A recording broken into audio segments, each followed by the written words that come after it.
வசமாக சிக்கப்பட்டு கொண்டார்கள் டிஎம்கேனர். இப்போ அவர்களுக்கு பலகீனம் என்னவென்றால், ஏற்கனவே அவர்களின் மீது வைக்கப்படுகிற பிரச்சனை ஒன்று. இப்பொழுது ஜோசப் விஜய். இரண்டாவது, ஏராளமாக 113 ஒன்றிய செயலாளர்கள் இடமாறி இருக்கிறார்கள். 1000 ஒன்றிய செயலாளர்களில் 113 ஒன்றிய செயலாளர்கள் இடமாறி இருக்கிறார்கள்.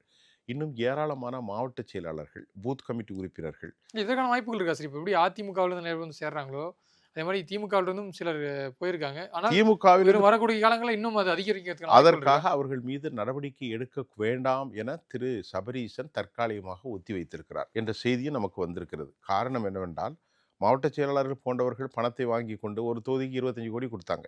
செலவு பண்ணாமல் அவர்கள் மோசடி செய்தனால இந்த விவகாரத்தை அவர்கள் செய்தால் அவர் மறுபடியும் தாவேகாவில் போய் சேர்ந்து விட்டால் உள்ளதும் போய்விடும், கவனம் தேவை என்று அவர் தற்காலிகமாக ஒரு பேரிகார்டு, ஒரு அப்ஸ்டிக்கிள், ஒரு தடை ஏற்படுத்தியிருக்கிறார்கள். அதனால் அவங்க இப்போது இப்படி இருக்குது. எல்லாவற்றையும் விட திமுக 1967 இதுவரை கூட்டணி இல்லாமல் அவர்கள் போட்டியிட்டதே கிடையாது. நல்லா கவனித்துக் கொள்ளுங்கள்.